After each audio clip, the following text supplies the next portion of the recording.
Hello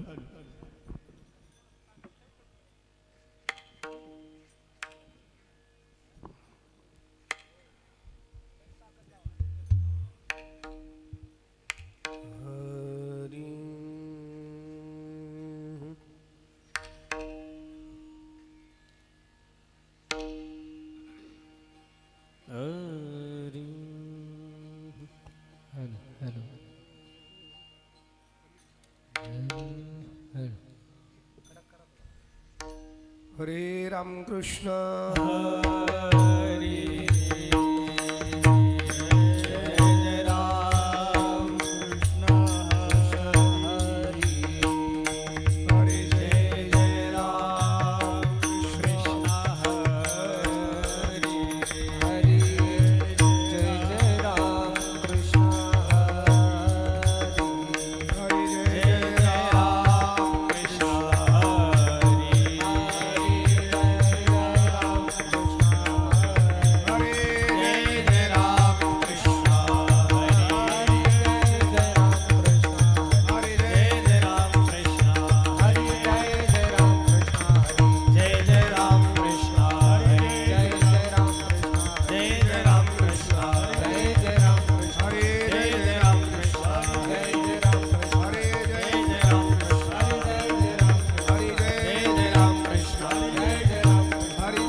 रूप पाहता लोचने रूप पाहता लोचने रूप पाहता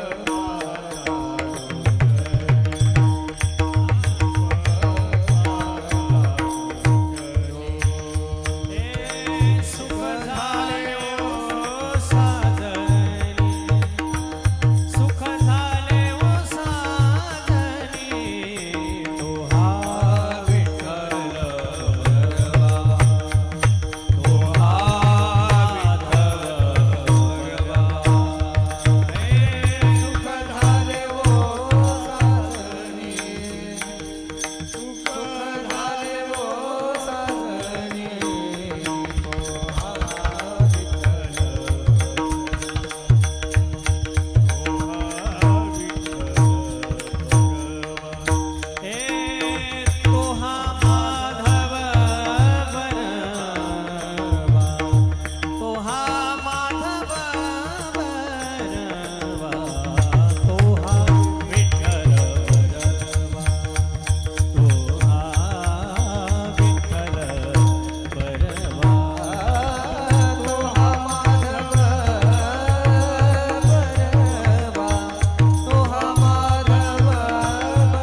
पुन्हा आला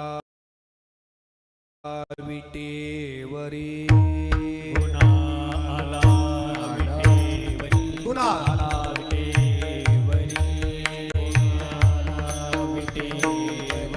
पितांबरधारी सुंदर जो पितांबरधारी सुंदर जो पितांबरधारी सुंदर जो पितांबरधारी सुंदर जो पितांबरधारी सुंदर जो पितांबरधारी सुंदर जो डोळे घाल त्याचे ठाई डोळे घाल त्याची ठाई डोळे घाल त्याचे ठाई डोळे घाल त्याचे ठाई मन पायी राहो हे मन पायी राहो हे मन पायी राहो हे मन पायी राहो हे मन पायी राहो हे मन पायी राहो निवारोनी जाय माया निवारोनी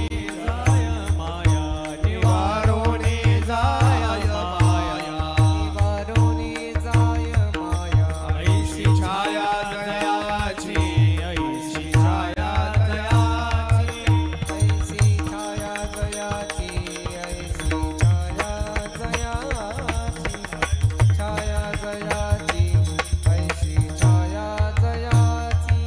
डोळे कान त्याचे ठाई डोळे कान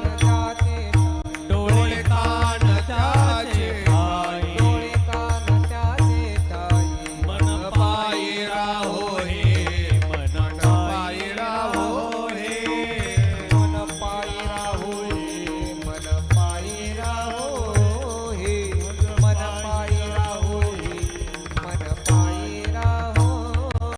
तुका म्हणे समध्यान तुका म्हणे समध्यान चरण सुकुमार हे चरण सुकुमार हे चरण सुकुमार हे चरण सुकुमार चरण सुकुमार हे चरण सुकुमार डोळे कान त्याचे ठाई डोळे कान त्याचे ठाई मन पायी राहो हे मन पायी राहो हे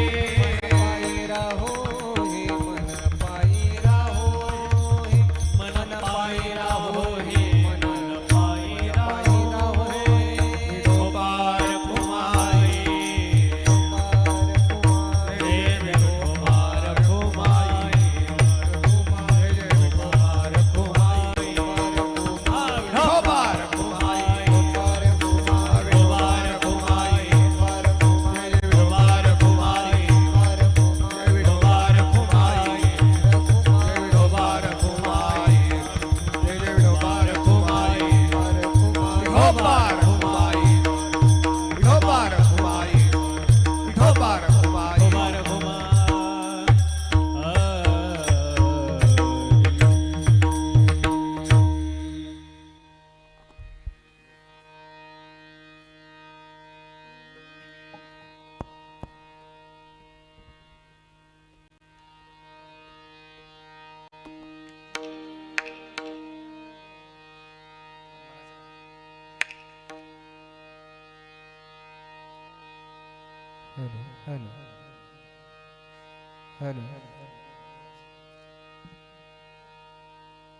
हॅलो टॉप साऊंड बाहेर सर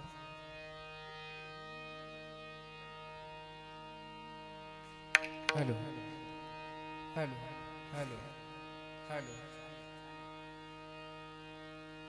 रे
गुणाला विटेवरी आ गुणाला विटेवरी आ गुणाला विटेवरी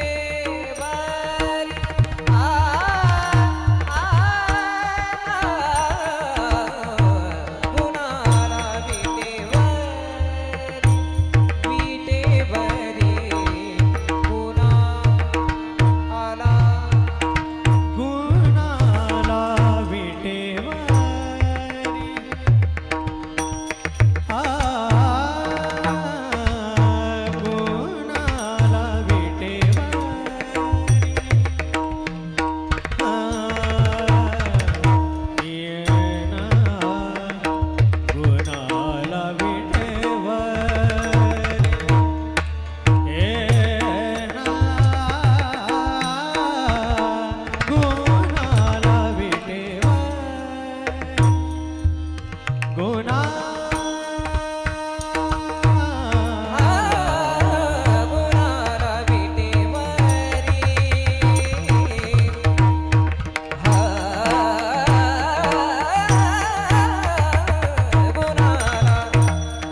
सुंदर जो सुंदर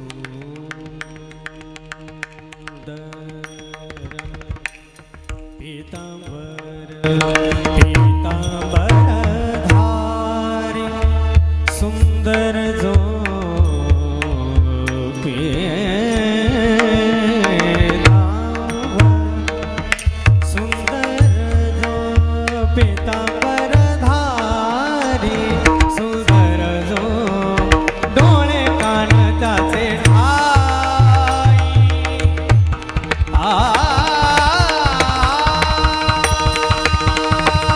डोळे कान त्याचे ठाई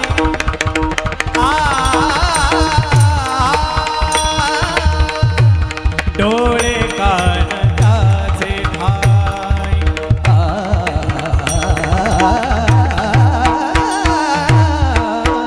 डोळे कान त्याचे ठाई डोळे कान त्याचे ठाई डोळे कान त्याचे ठाई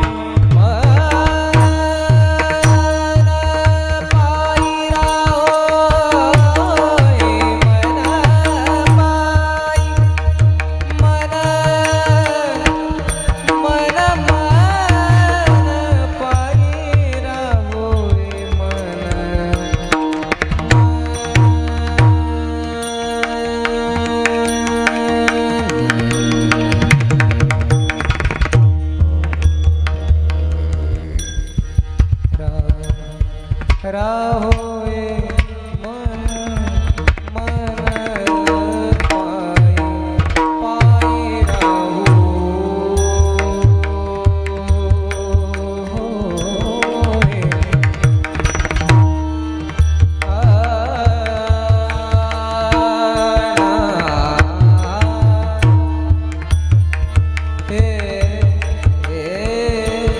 रे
गुना आला विटेवरी पितांबर धारी सुंदर जो डोळे कान त्याचे ठाई मन पायी राहो हे निवारोनी जाय माया आईशी छाया जयाची डोळे कान त्याचे ठाई मन पायी राहो हे तुका म्हणे समध्यान तुका म्हणे समध्यान ते हे चरण सुकुमार डोळे कान त्याचे ठाई मन पायी राहो हे पांडुरंगा धरू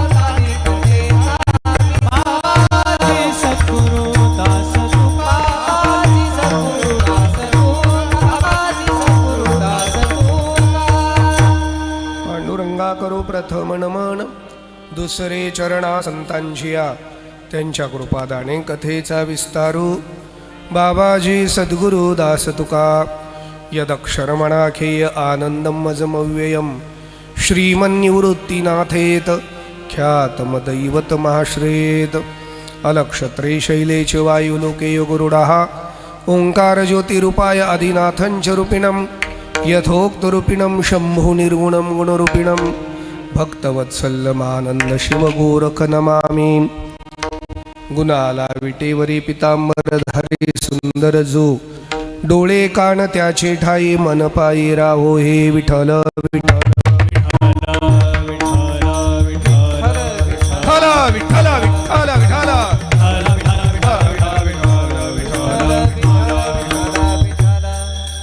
गुणाला विटेवरी पितांबरधारी सुंदर जो डोळे कान त्याचे ठाई मन पायी राहो हे वैराग्यशी परममूर्ती संत श्रेष्ठ श्री जगद्गुरु तुकोबाराय महाराज यांचा अत्यंत महत्त्वाचा भगवान श्री परमात्म्याच्या सगुण रूपाचं वर्णन करणारा अत्यंत महत्त्वाचा अभंग आजच्या कीर्तनाच्या चिंतनाकरिता सेवेकरिता घेतलेला आहे। माघी गणेश जयंती अर्थात गणेश जयंतीच्या निमित्ताने श्री सत्यनारायणाची महापूजा आणि त्या पूजेच्या निमित्तानं ही संकीर्तनाची एक दिवसीय भव्य दिव्य केलेलं आयोजन। खरं तर इतकं सुंदर आयोजन केलेलं आहे। श्री समीर सुरेश गोंधळी विशेषत्वाने ते आध्यात्मिक आणि राजकीय दोन्ही क्षेत्रात काम करणारे व्यक्तिमत्व आहे। भारतीय जनता पार्टीचे ते अध्यक्षही आहेत या परिसराचे। पण आम्हाला त्याहीपेक्षा महत्त्वाचं ते वारकऱ्यांवर प्रेम करणारे आहेत आणि सत्यनारायणाला कीर्तन ठेवणारे आहेत हे विशेष आहे। आणि म्हणून समीरजींचं मनापासून मी आभार मानतो, धन्यवाद देतो। त्यांचे बंधू संतोषजी सुरेश गोंधळी तेही अत्यंत प्रेमळ आहे। त्या दोघं भावांचं अत्यंत गोड हे नियोजन आहे। खरं म्हणजे असू द्या, माणसं कमी असू द्या, त्याचं काही दुःख नाही का। आज इकडं घरोघरी गावोगावी गणपती आहेत, रस्त्यावर यायला जागा नाही तर कीर्तनाला कोण येणार आहे? पण एक सांगतो, माणसं कमी असले तरी इथलं जे वातावरण आत्ता झालं आहे ना, हे लाखो श्रोत्यांपेक्षाही जास्त सुंदर आहे। इतकं प्रसन्न वातावरण आहे। आपण एखाद्या तीर्थक्षेत्रात वारीचं कीर्तन करतोय अशी भावना आत्ता माझ्या मनामध्ये आहे। आणि त्याचं सगळ्यात महत्त्वाचं कारण महाराष्ट्राचं पखवाज क्षेत्रातलं मोठं नाव अर्थात ताल क्षेत्रामध्ये ज्यांनी विकास केला ते नाशिक जिल्ह्याचं वैभव, महाराष्ट्राचं वैभव विकासदादा बेलुकर त्यांच्या नियोजनातून हा सगळा खटाटोप घडून आला आहे। ते खूप थकले। कालच आमचा काला झाला। काला झाल्यावर मी 2 दिवस तरी कीर्तन देत नाही म्हणजे नाही, कारण सर काय होतं त्र्यंबकची वारी झाल्या झाल्या सप्ताह सुरुवात होतो आणि काला एक 2-3 दिवस तरी विश्रांतीला लागतात। त्याच्यामुळे कप घसा हे सगळं असताना सुद्धा विकासदादांवर आपलं प्रेम आणि दादांचं तुमच्यावर प्रेम आणि म्हणून हा सगळा योग घडून आला। आणि बघा महाराष्ट्रात ज्यांचं भजन ऐकण्याकरता लोक आतुर असतात ते कीर्तनाच्या साथीला आज आहेत। आमचे प्रकाशजी महाराज कातकडे गुरुजी हजारो विद्यार्थी घडवण्याचं जे काम करत आहेत आणि अत्यंत गोड असा त्यांचा आवाज आहे, त्यांचंही टाळ्या वाजवून स्वागत करा। दुसरं नाव इतकं मोठं आहे महाराज आळंदी क्षेत्रामध्ये ज्यांची तपस्या आहे, सदानंदजी महाराज कडोळे। आवाज मी त्यांच्या बाबतीत नेहमीच म्हणतो, त्यांचा खर्ज जेवढा सहज लागतो तेवढाच तार सप्तकाचा 6 पण सहज लागतो आणि ही ईश्वराची देणगी आहे। सुंदर असं पहिली चाल यमन रागामध्ये त्यांनी गायलेली आहे नाही का, आणि गोड असा आनंद मिळाला आहे। आणि त्या चालीला नाही का स्वराची साथ, स्वरावर प्रेम करणारे स्वर भास्कर म्हटलं तरी वावगं ठरणार नाही। स्वर वैभव, वा आमचे वैभव दादा ते माझे गुरुबंधू आहेत। खरं तर माझे घरचे आहेत, ते माझे लहान भाऊ आहेत, आध्यात्मिक गुरुबंधू आहेत। कारण त्यांचं आणि माझं गुरु घराणं एक आहे हे महत्त्वाचं आहे आणि त्यांचं इतकं प्रेम आहे माझ्यावर नेहमी। ते त्यांचे वडील असतील, ते असतील आणि बाकीही मंडळी इथं खूप आहे माझ्यावर प्रेम करणारे। आमचे आर्यन पाटील आहेत, आमचे दादा आहेत, पनवेलचं वैभव आहे नाही का. आमचा परिवार विणकरी आहेत, चोपदार आहेत, आपण सगळी मंडळी आहे. या कुटुंबावर प्रेम करणारे जेही कोणी वारकरी सांप्रदायिक त्यांचे आप्त इष्ट मंडळी आलेली आहेत त्या सर्वांना धन्यवाद. आणि साऊंड सिस्टीम यांना गाता यावं चांगलं याकरता नाशिकहून आली आहे बघा, काळूबाळू साऊंड सिस्टीम खडक ओझर. किती गोड. आज उत्तर महाराष्ट्रामध्ये सगळ्यात मोठं नाव नाही का आमच्या विकासचं आहे साऊंड सिस्टीमच्या बाबतीत. तेही एवढ्या लांब एका कीर्तनासाठी आले. सर्वांना धन्यवाद. खरं तर आज गणेश जयंती आहे त्याच्यामुळे दादांचा सोलो सगळ्यांना ऐकायचा आहे. मला आधीच आमचा विषय झाला, सोलो पण ऐकायचा आहे, चाली पण ऐकायचं आहे. म्हणून कीर्तन हे फक्त आज या सोलो आणि चालीचं निमित्त आहे. म्हणून थोडंसं मी विचार केला, काय तर सत्यनारायणाची पूजा आहे. सत्यनारायणाची पूजा कोणाची आहे? भगवान विष्णूंची आहे. मग त्यांचं वर्णन करायचं नाही, मग कोणाचं वर्णन करायचं? आणि म्हणून फेटा बांधता बांधता मला ह्या अभंगाचा भाव थोडा स्फुरला आणि म्हणून अभंग मी चिंतना करता घेतला. फार वेळ घेणार नाही, अगदी अभंग थोड्या वेळामध्ये आपल्याला ह्या अभंगाचा थोडा भाव सांगेल. त्याच्यानंतर दादांचा आपण सुंदर गणेश स्तुती आणि अन्य पखवाज ऐकू आणि मग ह्या कार्यक्रमाची सांगता करू. माझे परिचित आहेत त्यांची नावं घेतली, पण कदाचित अपरिचित ही काही महत्त्वाची माणसं असतील, संप्रदायातली असतील, राजकीय क्षेत्रातली असतील, सामाजिक क्षेत्रातले असतील, विशेषत्वाने सगळ्या माझ्या लाडक्या बहिणी असतील, आहे की नाही. सर्वांना मी धन्यवाद देतो आणि सर्वांना रामकृष्णारी. मस्तक हे पाया मस्तक हे पायावरी, मस्तक हे पायावरी, या वारकरी संतांच्या, वारकरी संतांच्या, वारकरी संतांच्या, वारकरी संतांच्या, वारकरी संतांच्या, वारकरी संतांच्या. मस्तक हे पायावरी, या वारकरी संतांच्या, वारकरी संतांच्या, वारकरी संतांच्या. मस्तक हे पायावरी, या वारकरी संतांच्या, वारकरी संतांच्या, या वारकरी संतांच्या. मस्तक हे पायावरी वारकरी संतांच्या, गुणाला विटेवरी पितांबरधारी सुंदर जो, डोळे कान त्याचे ठाई मन पायी राहो हे. भगवान श्री परमात्म्याचं जगद्गुरु तुकोबाराय महाराजांनी केलेलं सगुण विग्रहाचं हे वर्णन आहे. खरं तर इथं देवाचा नामनिर्देश केलेला नाही. फक्त देवाचा नामनिर्देश नसला तरी अनन्य भावाने गुणा आला विटेवरी, विटेवरती जगात एकच परमात्मा उभा आहे आणि तो पांडुरंग आहे. म्हणून हे पांडुरंगाचंच वर्णन आहे हे मात्र आपल्याला सिद्ध करावं लागतं. वर्णन हा शब्द आला की मराठी वाङ्मयाच्या दृष्टीने अजून काही तुमच्याशी बोलावं वाटतं. वर्णन शब्द आला म्हणून बोलतो. प्रत्येक माणसाला जीवनात काही ना काही अपेक्षा आहे. कोणतंही कार्य माणूस अपेक्षेविना करत नाही. काही ना काही हेतू अंतःकरणात असल्याशिवाय माणूस कोणत्याच कार्यामध्ये प्रवृत्त होत नाही.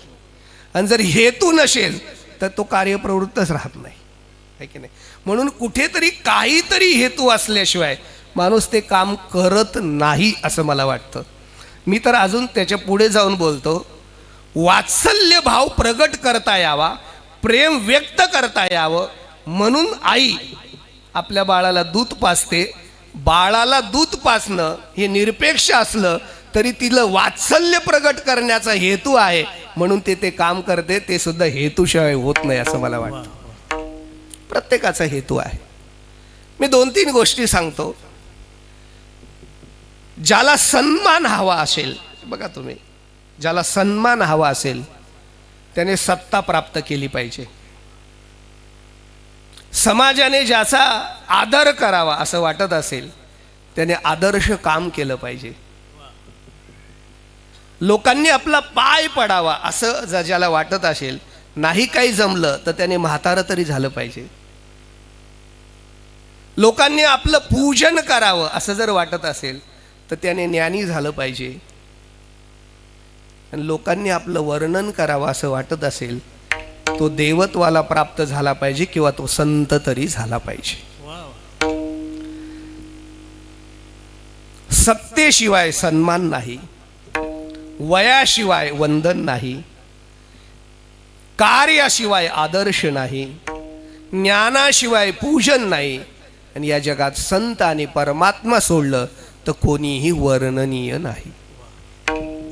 सत्याला मान असतो. काय फार गंमत आहे बरं हे बाबा. त्या खुर्चीवर मूर्खातला मूर्ख बसला तरी त्याला सलाम करावा लागतो, कारण तो सत्तेचा नाही, त्या खुर्चीचा मान असतो. स्टेजवरून उतरल्यावर लोक शिव्या देतात, हा भाग वेगळा आहे की नाही. आत्ता गाडीतच आम्ही येताना मला फार एक गोष्ट इतकी छान सांगितली बघा. सत्तेवर्ण विषय आला म्हणजे राजकीय लोकांना लोक सन्मान देतात, त्यांच्या मागे मागे पळतात, कारण लोकांचा स्वार्थ असतो. आणि वारकऱ्यांच्या मागे लोक निस्वार्थपणाने पळतात, त्यांचा काही स्वार्थ नसला तरी प्रेम करतात. हे किती विशेष आहे. सत्ता ही फक्त माननीय आहे. दुसरं कर्तृत्व हे आपलं आदरणीय आहे. एक वाक्य नीट लक्षात ठेवा, कर्तृत्वच तुम्हाला जिवंत ठेवत असतं. जिवंत राहण्याकरता, मी थोडंसं उपरोक्त बोलतो वैभव दादा, जिवंत राहण्याकरता देहाची आवश्यकता नाही, जिवंत राहण्याकरता कर्तृत्वाची आवश्यकता आहे. जे कर्तृत्ववान आहेत त्यांचा देह जरी संपला तरी कर्तृत्व मात्र शिल्लक आहे. उत्तम जीवने कीर्ती मागे, उत्तम जीवने कीर्ती मागे, उत्तम जीवने कीर्ती मागे, उत्तम जीवने कीर्ती मागे. तुका म्हणे एका मरणेची सरे, तुका म्हणे एका मरणेची सरे, उत्तम जीवने कीर्ती मागे, उत्तम जीवने कीर्ती मागे. तुका म्हणे का मरणेची सरे, तुका म्हणे का मरणेची सरे, उत्तम जीवने कीर्ती मागे, उत्तम जीवने कीर्ती मागे.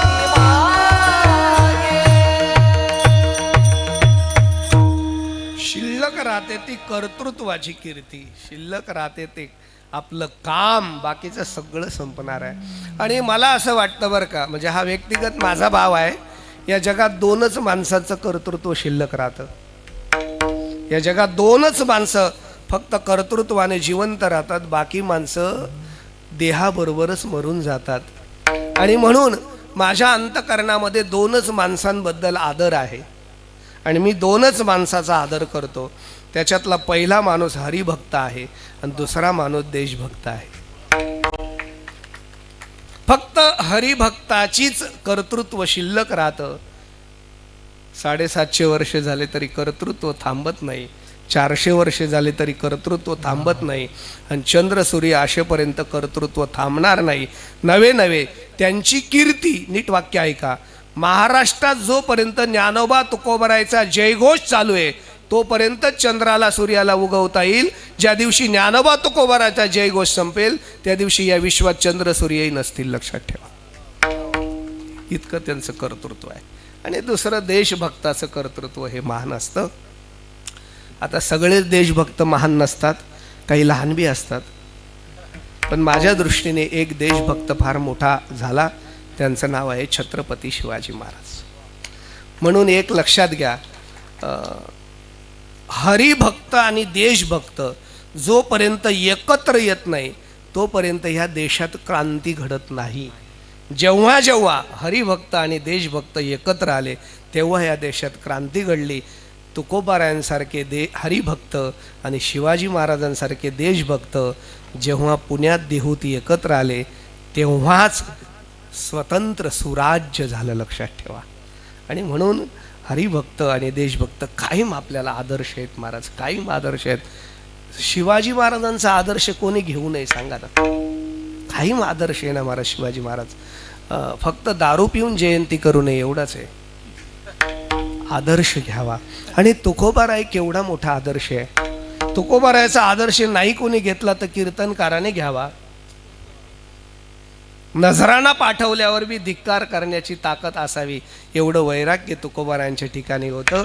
म्हणून त्या वैराग्याचा आदर्श आहे, त्या प्रेमाचा आदर्श आहे, त्या भजनाचा आदर्श आहे, परमात्म्याच्या प्राप्तीचा आदर्श आहे.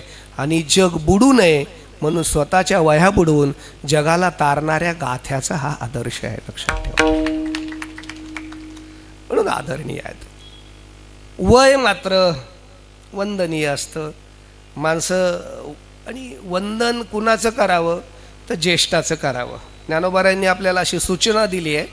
जयाचे आयुष्य धाकुटे होय, बळ प्रज्ञा जिरोनी जाय, तयाचे नमस्कारी पाय वडील म्हणून. ज्याला बळ नाही म्हणजे 2 जण हाताने धरावे लागतात. ज्याला सकाळी काय खाल्लं ते बी आता आठवत नाही, प्रज्ञाही संपले, असा जो असेल त्याला वंदन करावं, म्हणजे ज्येष्ठाचं वंदन करावं. वंदनीय आहेत ज्येष्ठ. अजून एक भाव सांगतो मी तुम्हाला. आई वडील वंदनीय आहेत. आपण रोज आई वडिलांचं वंदन केलं पाहिजे. आई वडिलांचं वंदन हे सर्वश्रेष्ठ वंदन मानलेलं आहे. का मानलेलं आहे? देवाला बाजूला उभं करून ज्याने आई वडिलांचं वंदन केलं त्याच्यात 28 वर्षे देवाला उभं करण्याची ताकद झाली. लक्षात ठेवा. म्हणून आई वडील वंदनीय आहेत. आता ज्येष्ठ वंदनीय आहेत पण पूजनीय असतीलच असं नाही. बरं, इथं सगळे ज्येष्ठ आहेत. इथले ज्येष्ठ सोडून बोलतो मी, माफी मागतो. सगळे ज्येष्ठ आपल्याला वंदनीय आहेत पण पूजनीय आहेत का? खरं सांगा, आहेत का पूजनीय? प्रल्हादाचा बाप ज्येष्ठ होता पण तो पूजनीय आहे का? रामाची आई कैकेयी ज्येष्ठ होती, ती पूजनीय आहे का? बिभीषणाचा भाऊ ज्येष्ठ होता, तो पूजनीय आहे का? बरेच ज्येष्ठ रावण आहेत, बऱ्याच ज्येष्ठ्या कैकेयी आहेत, बरेच पिताश्री हिरण्यकश्यपू आहेत. म्हणून ज्येष्ठांचं काही भरोसा नाही बरं. म्हणून ज्येष्ठ वेगळा आणि श्रेष्ठ वेगळा. मला असं वाटतं आयुष्य वाढलं तर ज्येष्ठ माणूस होतोच, पण विचार वाढले तर श्रेष्ठ होतो. आकार वाढला तर ज्येष्ठ होतो पण विचार वाढले तर श्रेष्ठ होतो. नोकरीतून रिटायर झाला की ज्येष्ठ होतो पण परमार्थात उच्च स्थानाला गेला की श्रेष्ठ होतो. नोकरीतून रिटायर झाला की त्याचा समारोप होतो आणि परमार्थात उच्च स्थितीला गेला की त्याचा अमृत महोत्सव होतो. हा फरक आहे महाराज, फरक आहे. म्हणून एक वाक्य सांगू का? 1400 वर्ष म्हातारं जगलं तरी ज्येष्ठच राहिलं. 22 वर्ष माझे ज्ञानदेव जगले पण विश्वात श्रेष्ठ ठरले. लक्षात ठेवा.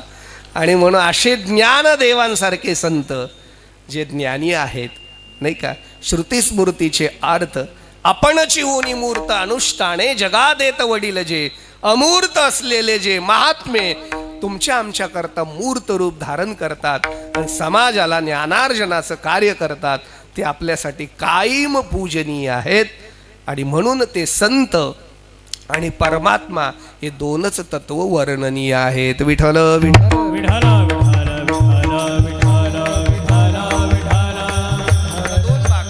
संत हा विषय नाही माझा, मी त्याच्यात गुंतत नाही. पण संतांचं वर्णन का करावं? एक साधी गोष्ट सांगतो. मला थोडी मदत हवी होती तुमची, मिळेल का? म्हणजे मदत म्हणजे मला वर्गणी नको.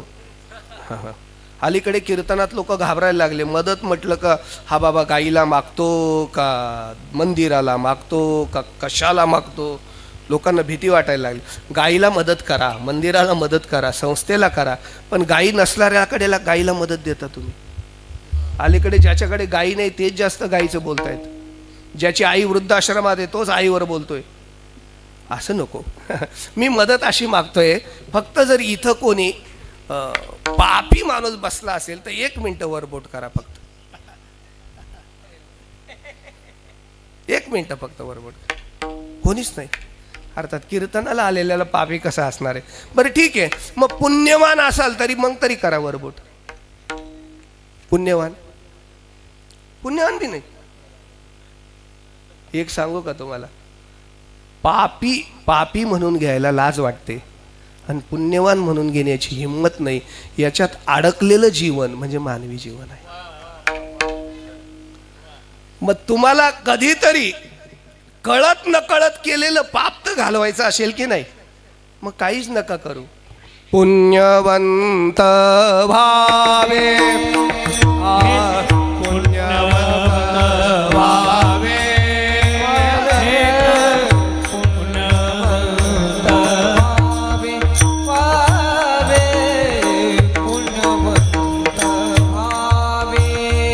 घेता सज्ज सज्जनाची नावे घेता सज्जनाची नावे मेघे माझी वाचा तुटी मेघे माझी वाचा तुटे घेता सज्जनाची नावे घेता सज्जनाची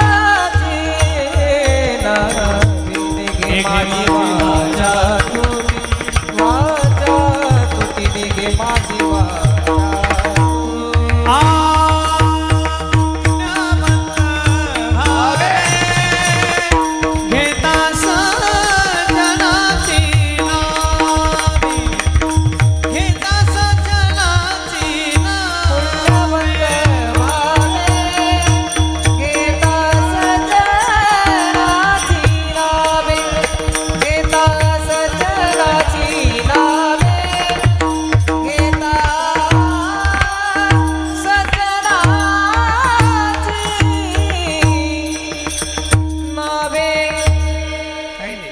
केव्हाही तुम्ही सज्जनांची म्हणजे या जगात संत सोडलं तर कोणीही सज्जन नाही. म्हणजे संतांची नावं घ्या, तुम्हाला पुण्य मिळेल, नाही का. किंवा ज्ञानोबा इथं इतकं गोड सांगतात नाही, कविपदा आठविता चित्ता तरी दे आपुली योग्यता हे असे तया ते प्रशंसिता लाभाती.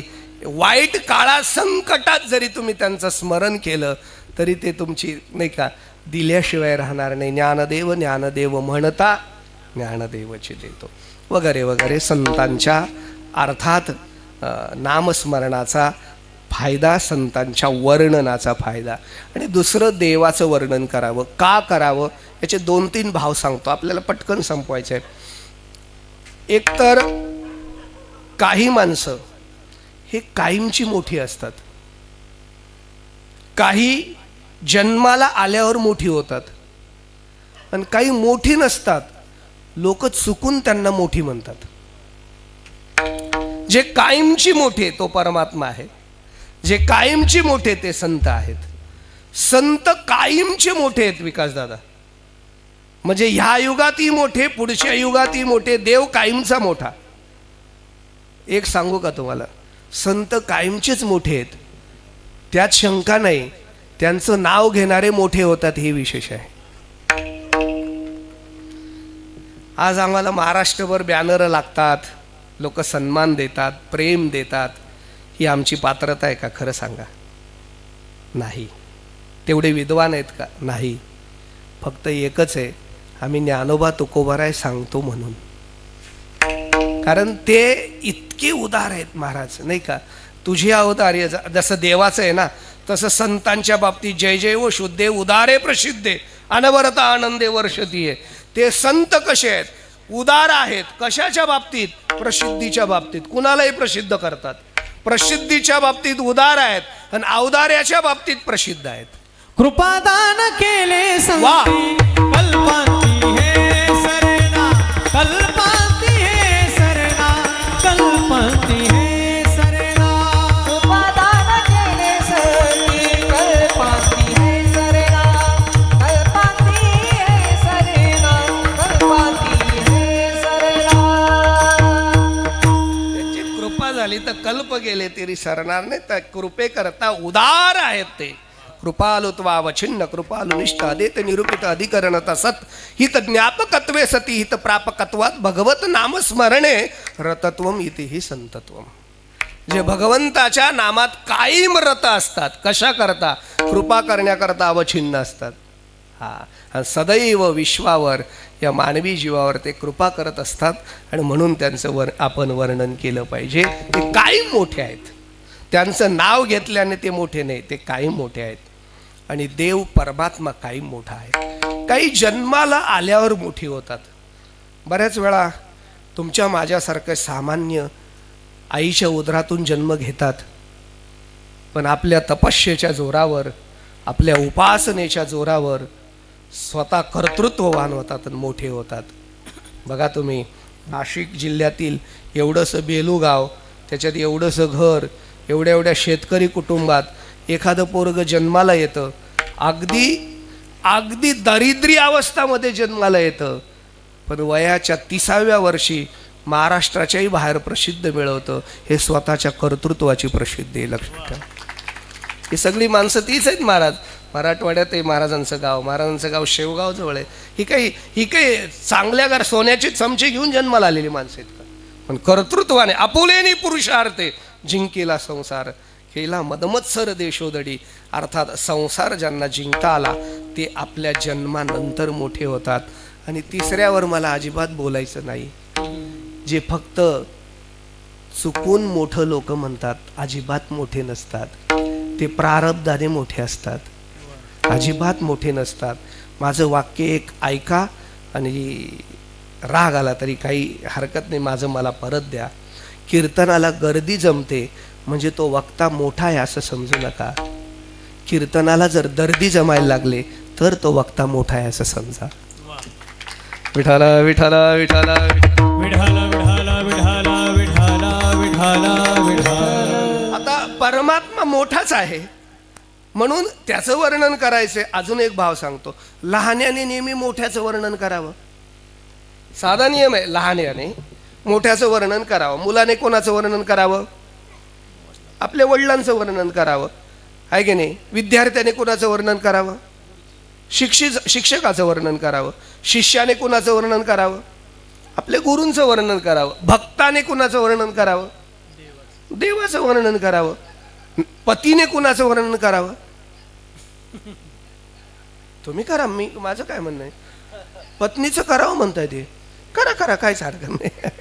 पण एक लक्षात घ्या, वर्णन जरूर करा. वर्णन करण्याबद्दल माहीत नाही, पण जिला साधं वरण येत नाही तिचं वर्णन करण्यात काय मजा आहे. परमात्मा मोठा आहे, परमात्मा मोठा आहे.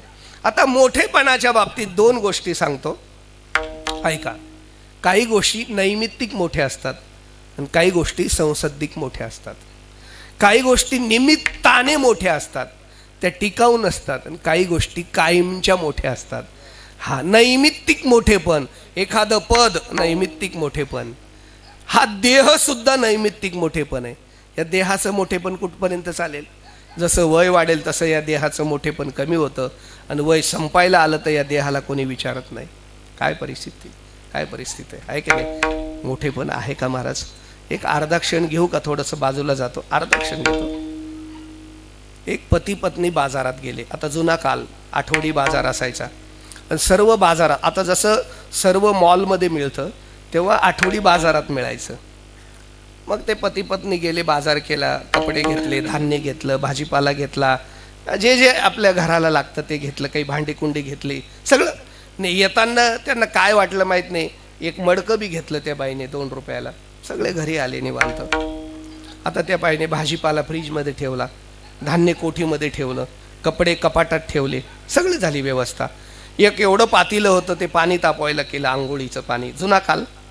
दुसरं पातेलं भाजीला केलं, तिसरं पातेलं दूध तापवायला केलं, छोटंसं होतं ते चहाला केलं, सगळे संपले.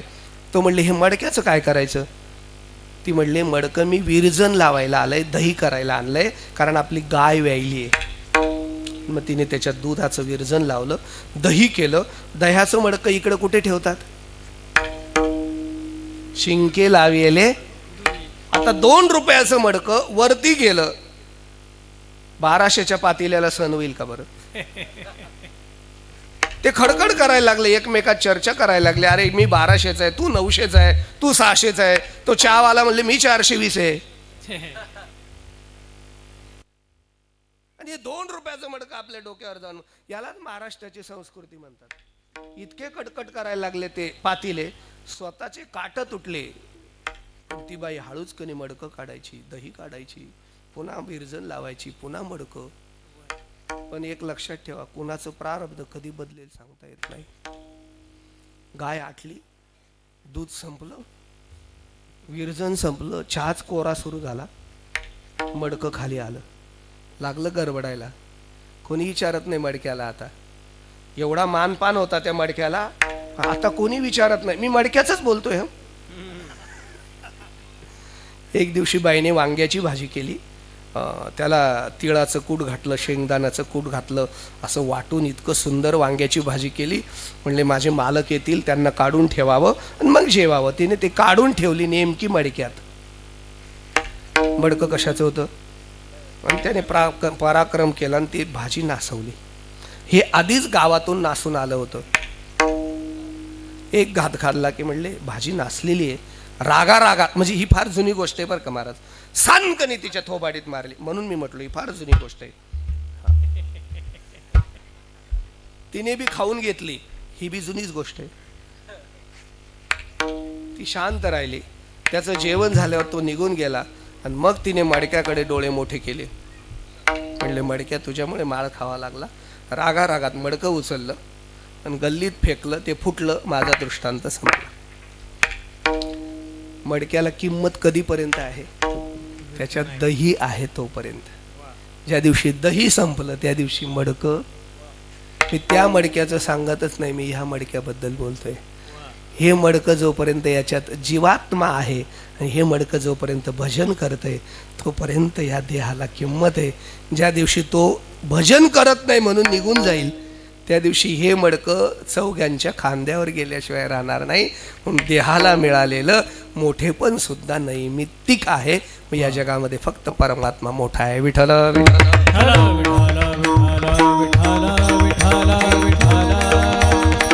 आता अजून एक थोडंसं अंगाने त्याचं मोठेपण सांगतो आणि पटकन पुढे जाऊ आपण. काय आहे परमात्मा तत्व? खरं तर निर्गुण निराकार आहे. स्वगत सजातीय विजातीय ते भेदरहित तत्व आहे महाराज, नाही का? मग असं तत्व जेव्हा शून्याचे नभत्व गिळोनी गुणत्रया ते नुरोणी शून्य ते महाशून्य श्रुती वचन संमत. किंवा नाथ महाराजांची भाषा बघा ना तुम्ही. पहिले कोठेच नवते पहिले चंद्र सूर्य तारा चंद्र सूर्य तारा अवघे शून्याची होते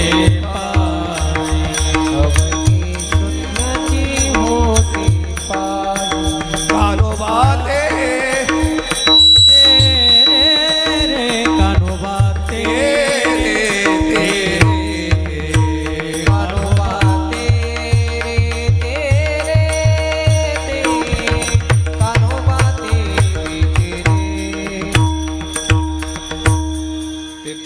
ढालगज निर्माण झाली, ती माया निर्माण झाली.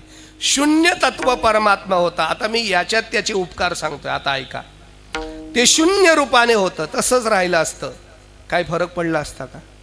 त्याला एकट्याला करमलं नाही. आपुलीचा आवडी धरुनी खेळिया आपोआप नाते व्याली रे. आणि त्याला स्वतःची आवड निर्माण झाली.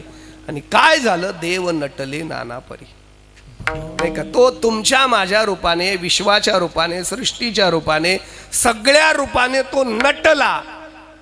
हे नटणं आपल्यासाठी महत्वाचं. समजा तो नटलाच नसता तर आपण कुठे असतो? तो माझ्या रूपाने नटला, तो प्रकाश महाराजांच्या रूपाने नटला, तो सदानंद गुरुजींच्या रूपाने नटला, तो विकासच्या रूपाने नटला, तो वैभवदाच्या रूपाने नटला, तो तुमच्या रूपाने नटला. म्हणून बोलणारा तो आहे, गाणारा तो आहे, वाजवणारा तो आहे, ऐकणाराही तोच आहे. हे त्याचं नटणं आहे महाराज. पण तो जर नटलाच नसता तर मग कोणाचं नाव घेतलं असतं? नाही, आपणच नसतो ना. कारण माहिती आहे का? कारण तत्व आणि कार्य तत्व. कारण आणि कार्य. परमात्मा तत्व आपलं कारण आहे आणि हे जगत परमात्म्याचं कार्य आहे. आणि म्हणून कार्य हा अज्ञानी असतं. त्या अज्ञानी कार्याने काय करावं? ज्ञानरूपी कारण तत्वाला नेहमी जाणून घेण्याकरता त्याची भक्ती करावी, त्याचं भजन करावं, त्याचं वर्णन करावं. आई वडील हे मुलाचं कारण आहे, पण मुलगा हे आई वडिलांचं कार्य आहे. म्हणून आई वडिलांच्या लग्नात मुलगा नसतो कधी का? तुमच्याकडे असतो असला बी तर त्याचा तो भाग्यवान असेल, त्याच्या बापाचं ते दुसरं असेल. आहे की नाही? शक्य आहे का ते? नाही. का? कारण ते कार्य आहे, हे कारण आहे. तसं परमात्मा आमचं कारण तत्व आहे. ज्ञानवरांची भाषा आहे का? माझी या विस्तारले पणा नावे, हे जगची नोवे अगवे, जैसे दूध मुराले स्वभावे तेची दही.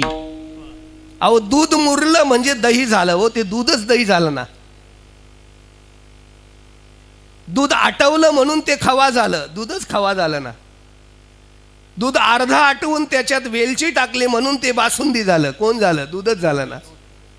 दह्याचं मंथन केलं म्हणून लोणी निघाली, लोणी दूधच झालं ना. आणि एका बाईने लोणी वितळवली म्हणून ते तूप झालं, दूधच तूप झालं. आता ऐका, दुधाला एक आयुष्य ठरलेलं आहे, दह्याचं एक आयुष्य ठरलेलं आहे, ताकाचं एक आयुष्य ठरलेलं आहे. हे सगळं एक दिवशी नाशणार आहे. पण त्या दुधातच एक तूप नावाचं तत्व होतं, ते कधीही नाशणार नाही, ते अविनाशी आहे. ते तूप नावाचं तत्व म्हणजे परमात्मा आहे. हे जगत सगळंच नाशिवंत आहे, पण हे त्याच्यात ते नटलेलं आहे. आणि त्याच्यात जसं दयात ते मंथोनी नवनीता ते शोधायचंय, तसं या नटलेल्या देहामध्ये ते परमात्मा तत्व शोधायचंय, त्याकरता त्याचं वर्णन करायचंय. किंवा थोडी वेगळी भाषा, ज्ञानवरांचीच भाषा. बीजची झाले तरू अथवा भांगाराचे अलंकारू, मज एकाचे नि विस्तारू ते हे जग. बीज बीज पडलं असं एकाकडून खाली, मातीत बुडलं गेलं. ते कोण? बीज. ते युगायुगाने काय होतं? आंब्याचं होतं. ती कोय पडली मातीत, बऱ्याच दिवस मातीत राहिली. त्या कोयीने विचार केला, अशीच मातीत राहिली तर माती खाईल, त्यापेक्षा माझा स्वतःचा अहंकार फोडून या मातीशी एकरूप झालो तर माझं बीजांकुर तरी होईल. आणि म्हणून तिने अहंकार तत्व फोडलं. ती कोय फुटली, ती मातीला समर्पित झाली. आणि मग समर्पण केल्यामुळे मातीने तिला सगळं पुरवलं. ती अंकुराच्या रूपाने वरती आली. हळूहळू आंबा मोठा झाला, आंबा बहरला, आंबाला मोहर आला, मोहराबरोबर आंबा आला. आणि तुम्हाला आश्चर्याचा धक्का बसेल, ती जी फुटलेली बी होती ती कोय तशीच्या तशी आंब्यात आली. त्या कोयीचा विस्तार म्हणजे आंबा आहे. तसा परमात्मा तत्वाचा विस्तार म्हणजे हे जगत आहे. लक्षात ठेवा. कोयच नाही, आंबा कुठून येईल? कुठून येईल सांगा ना मला, कुठून येईल? म्हणून ते एका शास्त्रज्ञाने शोध लावला, माहिती आहे का? ते आंबा त्याच्या मांडीवर पडला, नेमका तो फुललेला आंबा त्या शास्त्रज्ञाच्या मांडीवर पडला. त्याने गुरुत्वाकर्षणाचा शोध लावला. हां, काय नाव? न्यूटन. तो म्हटला आंबा खाली आला. काय म्हटलं तो? आंबा खाली आला. त्याला आमचे संत म्हणतात, मूर्ख आहे का तू? तुला खाली आलेला दिसला, आधी आंबा खालून वरती गेला. खालून तळातून वरती जातं ते तत्व म्हणजे अध्यात्म आहे. आणि वरून बी खाली आणतं ते विज्ञान आहे. लक्षात ठेवा. तो विस्तार म्हणजे परमात्मा आहे, म्हणून त्याचं नाव घ्यायचं. आता अजून एक भाव सांगतो. जीव अज्ञानी आहे, जीव अपूर्ण आहे. मग एक अपूर्ण दुसऱ्या अपूर्णाकडे गेल्यावर काय मिळेल? अपूर्णत्व मिळेल. त्यापेक्षा एक अपूर्ण जीवाने पूर्ण परमात्मा तत्वाकडे गेल्यावर याही जीवाला पूर्णत्व प्राप्त होईल. अपूर्ण अपूर्णाकडे जाऊन मिळाल्यावर काय फायदा आहे की नाही? हा, और ज्याचं लग्न आयुष्यभर झालं नाही त्याला सोयरी पायाला लावण्यात काय मजा आहे? अरे त्याच 42 वर्ष झाले अजून जमलं नाही, तो तुम्हाला कुठून शोधून देईल? आहे की नाही? हेही अपूर्ण आणि तेही अपूर्ण. मग अपूर्ण जीव जेव्हा पूर्ण परमात्म्याकडे जातो तेव्हा त्यालाही पूर्णत्व प्राप्त होतं. त्याला नेण्याकरता जे असतात ते संत असतात. आता परमात्म्याकडे जाऊन त्याचं वर्णन करायचं, पण वर्णन करण्याकरता रूप लागतं. वर्णन करण्याकरता आकार लागतो. ज्याला आकार नाही त्याचं वर्णन करणार का तुम्ही? प्रकाशाचं वर्णन करणार का? सांगा ना मला. सुगंधाचं वर्णन करणार का? फुलाचं वर्णन करणार? फुल गोचर आहे, गोचर फुलाचं वर्णन आम्ही करणार, पण फुलातल्या सुगंध अगोचर आहे, त्याचं वर्णन कसं करणार? आहे की नाही? मग त्याला वर्णन करण्याकरता आकार पाहिजे. आणि हीच संतांनी कृपा केली की आपल्याला वर्णन करता यावं म्हणून त्याला आकाराला आणलं. देवा हाती रूप धरिला आकार, हे देवा हाती रूप धरिला आकार. वेदो निराकार, वेदो निराकार, हो त्यासे देवा हाती रूप धरिला आकार. देवा हाती रूप धरिला आकार.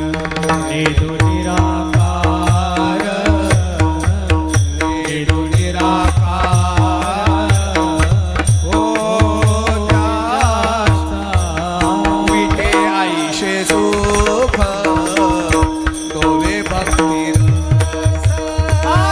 विटे आईशे सुख दोहे भक्ती रस. आपल्याला तो सोपा भजता यावा म्हणून त्याला आकाराला आणलं. अव्यक्त ते आकारले, रूपा आले गुणवंत, आकाराला आणलं ना महाराज. एक साधी एक छोटी गोष्ट सांगतो, कीर्तनापुरतं सांगतो बरं, कारण इकडे ते सांगणं सुद्धा अवघड आहे. म्हणजे इकडे काय, समजा माझ्याकडे 5 किलो सोनं आहे. किती किलो आहे? 100% आहे. गाडी इथंच लावलेली आहे. त्या 5 किलोमध्ये काय आहे, 3 किलोचे दागिने तयार आहेत, 2 किलोचे बिस्किट आहेत. आणि मला कीर्तन झालं की इथं वाटून टाकायचं आहे, ते मोफत वाटायचं आहे. कीर्तनापुरतंच घ्या फक्त. आता मला सांगा, मी लाडक्या बहिणींशी बोलतो, मला ते सोनं वाटायचं आहे, ते PNGचं आहे, ब्रँडेड आहे, काही त्याच्यात शंका नाही. म्हणजे मी काय त्यांची ॲड करायला आलो नाही आहे. आता तुम्ही मला सांगा, माझ्याकडनं तुम्ही दागिने घ्याल का बिस्किट घ्याल? आधी काय घ्याल?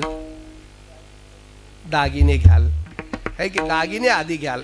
एकच दर्जाचं आहे, 24 कॅरेट आहे, पण ते दागिने तयार आहेत, घेतलं की लगेच घालायचे आहेत. आहे की नाही? आहे की नाही?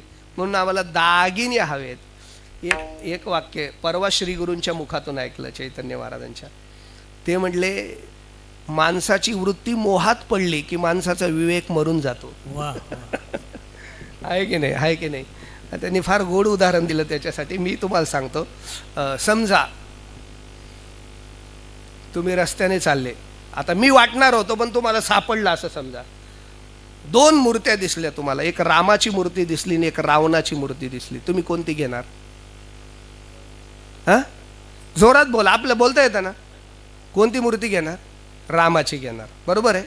आता ऐका, रामाची मूर्ती पितळाची आहे आणि रावणाची मूर्ती सोन्याची आहे. आता कोणती घेणार?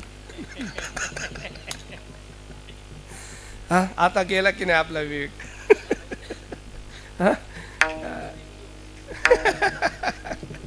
दोघी येत नाही. जिथं राम आहे तिथं रावण नसतो, जिथं रावण आहे तिथं राम नसतो. लक्षात ठेवा. विठ्ठला विठ्ठला विठाला विठाला विठाला.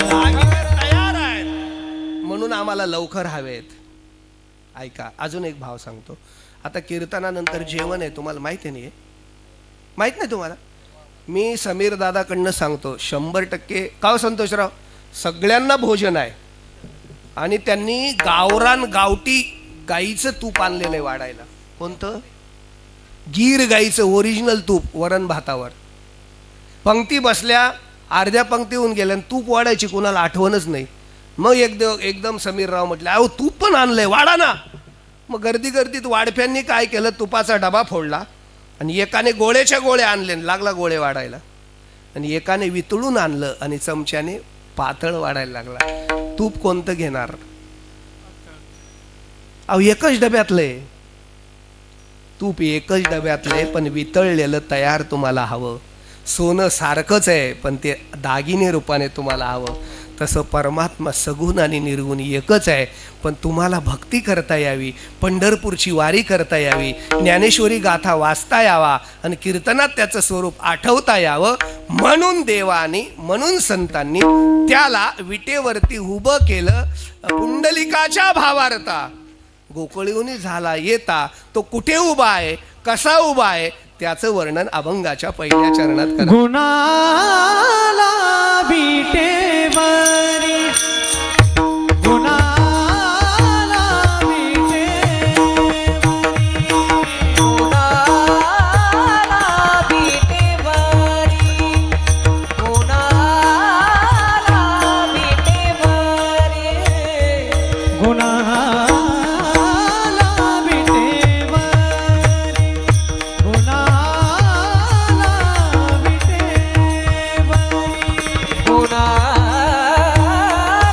विटेवरी, गुणाला विटेवरी, पितांबरधारी धरी जो, पितांबरधारी सुंदर जो, डोळे कानाचे ठाई, डोळे कानाचे ठाई, हो. पितांबरधारी सुंदर जो, पितांबरधारी सुंदर जो, डोळे कानाचे ठाई, डोळे कानाचे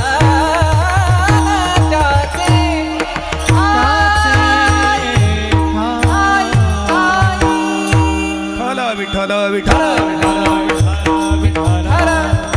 गुन्हा आला विटेवरी पितांबरधारी सुंदर जो. आला शब्द आहे. आला हा शब्द तसा जर विचार केला तर स्वतंत्र नाही. आलो, आला, आले, नाही का? आलो, आला, आले. आलो शब्द स्वतंत्र आहे. आम्ही वैकुंठवाशी आलो, संत आलो. तुम्ही आले तर आले, नाही तर गेले. आणि देव आला म्हणजे त्याला कोणीतरी आणलं. कोणीतरी आणणारा असल्याशिवाय तो येत नाही. कोणीतरी त्याची भक्ती, म्हणजे त्याला यायचं असेल तर आधी गोपाळ यावे लागतात, त्याला यायचं असेल तर आधी गोपिका याव्या लागतात, त्याला यायचं असेल तर आधी वानरसेना यावी लागते, त्याला यायचं असेल तर आधी वारकरी यावे लागतात. लक्षात ठेवा, तर तो येतो. हां, तर तो येतो, त्याला आणणार. गुन्हा आला विटेवरी, तो विटेवरती आहे. आता आपल्याला फक्त तेवढीच वीट माहिती आहे, बांधकामाला वापरतो ती. खरं तर कधी कधी लई वीट येतो. आम्हाला एक वीट येतो बऱ्याच वेळा दुसऱ्याची घरं बघण्याचा. एखादा श्रीमंत माणूस असतो ना, आणि त्याने 2-4 कोटीचा बंगला बांधलेला असतो. कीर्तनापेक्षा त्याला तो बंगला दाखवण्यात इंटरेस्ट असतो. तो म्हणतो चला महाराज घर बघा. मग एकाकडे घर बघायला गेलो, नावेलाच होता, कीर्तनाची सेवाच त्याने घेतलेली होती. घर बघायला गेलो, त्याने जे मला फिरवायला सुरू केलं, हे दाखव ते दाखव. आणि मग मला त्याने प्रश्न विचारला, महाराज या घराला वीट कोणती वापरली असेल, काय वाटतं तुम्हाला? त्याला म्हटलं मी काही इंजिनियर नाही, मला काही बांधकामातलं कळत नाही. तू एखाद्या अभंगाचं विचारलास. म्हटले थांबा मी अंदाज देतो तुम्हाला. त्याने 1.5 किलोची वीट उचलून आणली आणि माझ्या हातात दिली. बघा ही वीट, ही या बांधकामाला लावली. आणि वीट तशीच, आणि तो मला घराचं वर्णन करतो. खरं तर मला त्याचा वीट आला होता, तरी ती वीट हातात ठेवावी लागली, आहे की नाही? पण ती विटेवरती परमात्मा उभा आहे का? नाथ महाराज म्हणतात, चहुदेहाची करुणी वीट, त्यावरी नीट उभा पांडुरंग. स्थूल सूक्ष्म कारण आणि महाकारण आपल्या अंतरंगाच्या देहामध्ये त्या परमात्म्याला उभं करता आलं पाहिजे. ही भक्ताची, इथं तो उभा राहतो. खरं साठविला किंवा तुका म्हणे देह भरीला, काम क्रोध केले घर रीते. हे सगळं विटणारं बाजूला काढा, मग ते अविट हृदयामध्ये धारण करा. गुन्हा आला विटेवरी पितांबरधारी. आता वेळ संपला म्हणून एवढंच चरण संपवतोच. पितांबरधारी, त्याने काय धारण केलंय? पितांबर, पित अधिक आंबर. याचं पण फार शास्त्र आहे बाबा. देवाने काही धारण केलं नाही. घात आघात निवारी, छाया पितांबरे करी. भक्तावर कुठलाही आघात येऊ नये, कुठलंही संकट येऊ नये म्हणून पितांबराची छाया, पिता अधिक आंबर म्हणजे हे आंबर रूपी पितांबर हे त्याचं आहे आणि कायम ह्या अंबराची छाया तो वारकऱ्यांवर करत आहे, कधीही वारकऱ्याला संकट येऊ देत नाही म्हणून पितांबर.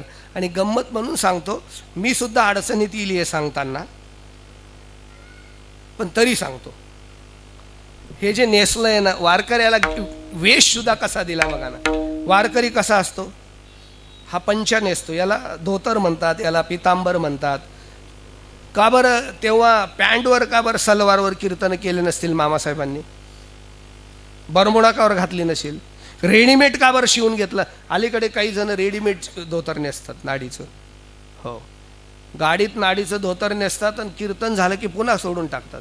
आणि असेही कीर्तनकार आहेत, असं मला त्याची निंदा नाही करायची, मी काय, मला मुद्दा नाही आहे, मी याचा भाव सांगतो ऐका. याला शास्त्रामध्ये पंचा म्हणतात. हे नेसताना 5 ठिकाणी खोसायचं असतं. किती ठिकाणी? जे धोतर नेसत असतील त्यांना बघा, पहिले इथं खोसलं, किती झाले विकास दादा मोजा, किती झाले 2. आता मिऱ्या घेऊन इथं खोसलं, किती झाले. आता काष्टा घेऊन मागे खोसलं, किती झाले 4 झालं, बरोबर आहे. आता खाली पडू नये म्हणून परत वरती खोसलं, किती झाले 5 ठिकाणी हे खोसलं जातं म्हणून पंचा म्हणतात. आणि हा देह सुद्धा पंचतत्वाचाच आहे. हा देह पंचतत्वाचा आहे म्हणून पंचतत्व ज्याच्या ताब्यात आहेत तो कीर्तनकार आहे. विकार ज्याच्या ताब्यात आहे तो कीर्तनकार आहे. आणि त्याच्या पुढचं मी अडचणीत येईल तरी सांगतो, मी अडचणीत येईल. या धोत्राला खिसा नाहीये, याच्या मागे वैराग्य दाखवतोय महाराज कीर्तन. खिसा नाही ना याला. तुम्हाला गंमत सांगू का, तुम्ही आम्हाला किती चांगले कपडे देऊ शकतात, पण सत्काराला काय देतात, उपरणं देतात. त्या उपरण्याला बी खिसा नाही. म्हणून त्याच्या मागे ही त्यागाची भूमिका आहे. ह्या स्टेजवर खिसा भरायला उभं राहायचं नाही, ह्या पंचालाही खिसा नाही आणि तुम्ही खिसा भरण्याकरता कीर्तन करू नये.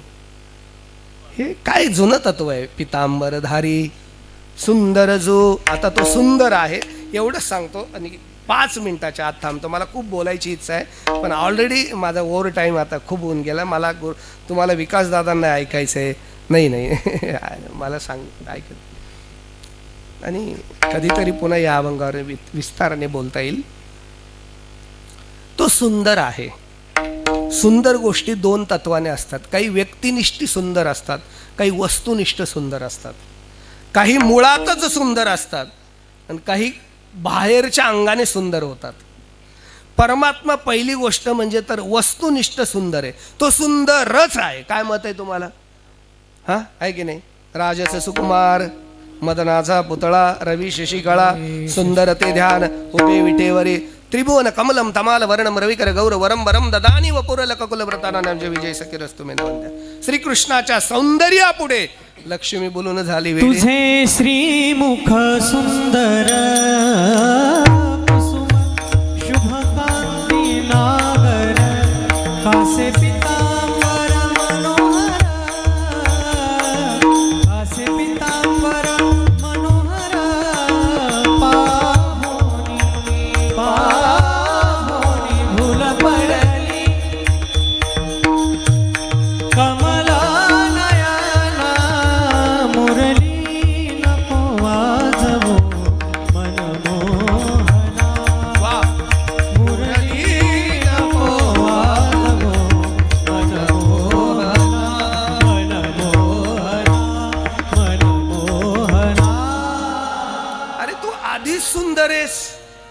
काशे पितांबर आहे, मकर कुंडल आहेत, हिरेजडित टोप आहे.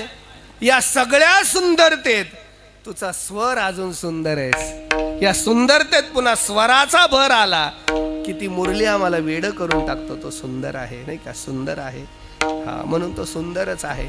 आणि दुसरी गोष्ट, तो व्यक्तिनिष्ठ पण सुंदर आहे. तेवढं सांगतो फक्त. तो व्यक्तिनिष्ठ कसा सुंदर आहे सांगतो तुम्हाला.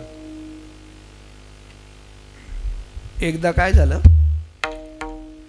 ते बिरबलाला बादशाह म्हटला, आपल्या राज्यात जर एखादं सुंदर पोरगा असेल तर त्याचा आपण सन्मान करू. त्याला पारितोषिक देऊ. 2 वर्षापासून पुढे आणि 5 वर्षाच्या आतलं सुंदर पोरग शोधा, त्याला आपण बक्षीस देऊ.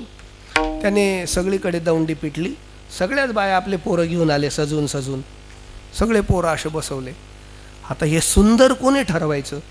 मग तो बिरबल हुशार होता. तो बिरबल म्हणले, आपल्याला काय कळतं सुंदर? त्यांच्यातलीच एखादी माता माऊलीला उठवू आणि विचारू. एका बाईला उठवलं. बाई तुम्ही उठा. म्हणले काय? जे सुंदर मूल तुम्हाला वाटेल या पोरांमध्ये ते राजाच्या मांडीवर बसवा. जी उठली तिचं पण त्याच्यात होतं. 100% 1 नंबर काळं कुट्ट होतं. पोट एवढं वाढलेलं होतं. गोदावरीला पूर आलेला होता वरून. आत्ता 14 जानेवारी झाली तसे डोळे होते. इतकं बिलिंदर होतं. पण ती बाई त्याला उचलून आणलं आणि बादशाच्या मांडीवर बसवलं. ते म्हणले फेक तिकडे. बिरबल म्हणले हे सुंदर आहे. कारण परीक्षकाने निवडलंय आणि परीक्षकाने निकाल दिल्यावर त्याच्यावर तुम्ही काय कमेंट करणार? हे सुंदरच आहे. माझा मुद्दा तो नाही आहे. ते मूल सुंदर का आहे? ते मातृत्वाच्या नजरेतून सुंदर आहे. त्याच्यावर मातृत्वाची नजर पडली म्हणून सुंदर आहे. मी पांडुरंगाला कधीच सुंदर म्हटलं नसतं, पण ज्ञानोबाराय जे आरती त्याला सुंदर म्हणतात, तुकोबाराय जे आरती त्याला सुंदर म्हणतात. तो व्यक्तिनिष्ठ जसा सुंदर आहे तसा वस्तुनिष्ठही तो सुंदर आहे. अजून एक गोष्ट सांगा. अस्तिभाती प्रेमचा विचार जर केला महाराज, नाम रूप याचा जर विचार केला, या बाकीच्या सगळ्या सोडून द्या. सगळ्या कला ज्या 16 प्रकारच्या कला सांगितल्या सगळ्या त्याच्यात आहेत की नाही? आहेत की नाही? आता कधीतरी कल्पना करा ना, आपण जय विठ्ठल ज्ञानेश्वर माऊली भजन घेऊ. कधीतरी कल्पना करा, त्याच्यातली थोडीशी स्वर नावाची कला लता दिदींना दिली तर जग तिच्यावरती वेड झालं. एक त्याची थोडीशी कला, एक ताल नावाची कला एखाद्या वादकाला देतं, जग त्याच्यावर प्रेम करतं. वक्तृत्व नावाची कला एखाद्यावर देतं, जग त्याच्यावर प्रेम करतं. एखाद्या कलेने जर जगाला वेळ लागत असेल, या सगळ्या कलेचा जो मालक असेल तो किती सुंदर असेल. तो किती सुंदर असेल. आता मला मोह झाला विकास दादा, 5 मिनिटं घेतोच आता, बस घेऊ ना. एवढं सुंदर पुरच करतो. जाऊ द्या. श्री गुरु चंद्रशेखर महाराजांच्या चातुर्मासात ऐकलेला एक प्रसंग सांगतो आणि आपण थांबू. एक बाई फार सुंदर होती. म्हणजे मी तेव्हा नव्हतो पण ऐकलंय असं. तिचं नाव होतं दमयंती. ऐकलंय का नाव तुम्ही? नलराजाची ती पत्नी होती. ती दमयंती का एवढी सुंदर झाली तर त्याचा असा इतिहास सांगितला. तो काल्पनिक असला तरी माझ्या दृष्टांताच्या सिद्धांताकरता पूरक आहे. ब्रह्मदेवाने तिला, आपल्याला सगळ्यांनाच ब्रह्मदेव हे सगळं प्रोडक्शन द्यायचं एक त्याचंच आहे. ब्रह्मदेवाने ती दमयंती बनवत असताना देह बनला, चेहऱ्याचं काम चालू होतं. ब्रह्मदेवाला थोडा कंटाळा आला म्हणून तो फेरपटका मारायला गेला चंद्रावर. चंद्रावरून त्याने बचकभर माती उचलून आणली. आता चंद्र शीतल आहे, चंद्र शांत आहे आणि त्या मातीने त्याने त्या दमयंतीचा चेहरा बनवला.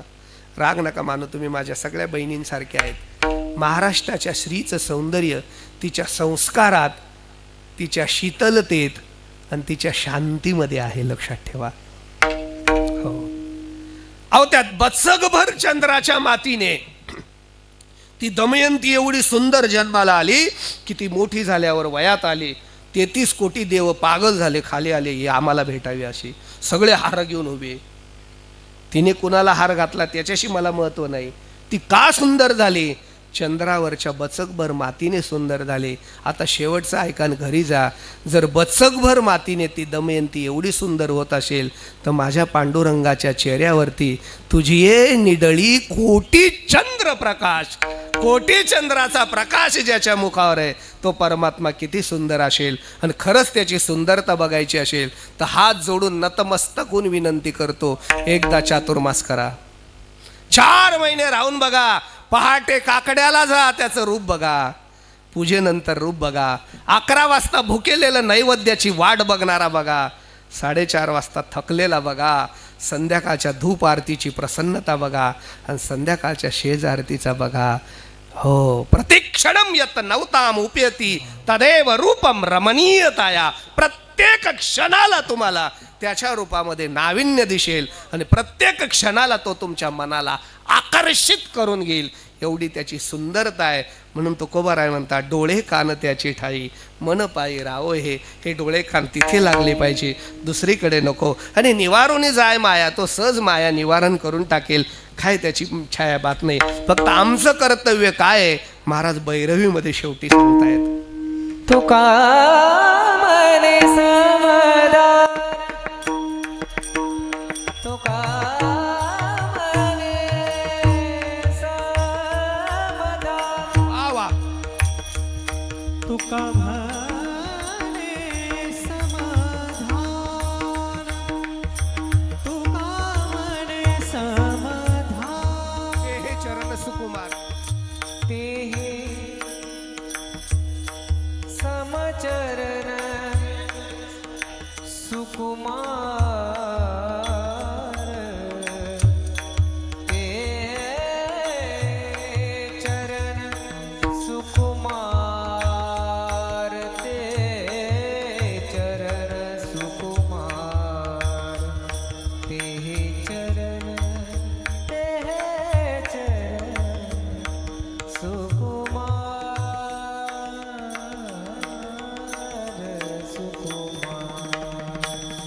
डोळे कान त्याचे ठाई, डोळे कान त्याचे ठाई. हे चरण सुकुमार,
मन पायी राहो हे डोळे कान त्याचे ठाई डोळे कान त्याचे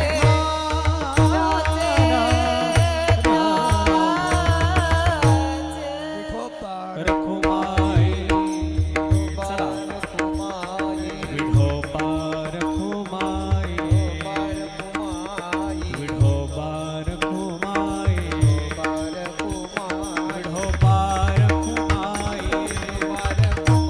विठोबा रखुमाई विठोबा रखुमाई चला चला विठोबा रखुमाई विठोबा रखुमाई विठोबा रखुमाई जय जय विठोबा रखुमाई विठोबा रखुमाई लली कमलदा हरी विठ्ठल श्री ज्ञानदेव हरिनाथ भगवान की जय माऊली ज्ञानेश्वर महाराज की जय जगद्गुरु तुकाराम महाराज की जय मंगलमूर्ती मोरया विठोबा रखुमाई विठोबा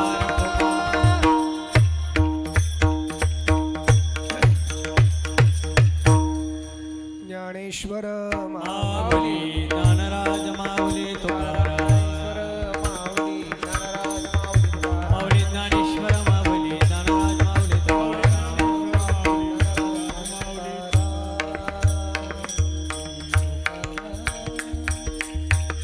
माघ गणेश जयंतीच्या निमित्ताने सत्यनारायण पूजन आणि त्याकरता केलेला हा कीर्तन महोत्सव, इतकं सुंदर वातावरण, ही सगळी महाराष्ट्रातली थोर मंडळी, त्यामध्ये प्रकाशजी महाराज कातकडे त्यांच्यासाठी टाळे वाजवा, हरिभक्ती पारायण सदानंदजी महाराज कडोळे त्यांच्यासाठी टाळे वाजवा, विकास दादा बेलुकरांसाठी टाळे वाजवा, आमच्या वैभव दादांसाठी टाळे वाजवा. आज गणेश जयंती असल्यामुळे आणि सगळ्यांची इच्छा आहे म्हणून जय विठ्ठल झाल्यावर गणेश हे शिवपुत्र आहेत म्हणून विकासदादा शिव 12 ज्योतिर्लिंग परण आणि गणेश परण असे 2 परण आपल्याला वाजवू दाखवतील आणि मग कार्यक्रमाचे सांगता येईल. तोपर्यंत कोणी उठू नका. विठ्ठल जय जय विठ्ठल जय जय विठ्ठल. चला विनय करीत आहोत. बोलिले पुरे देवा थोडी उत्तरे करा क्षमा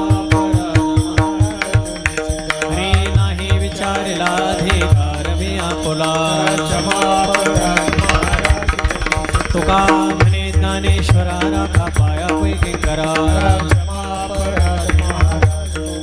ज्ञानदेव तुकाराम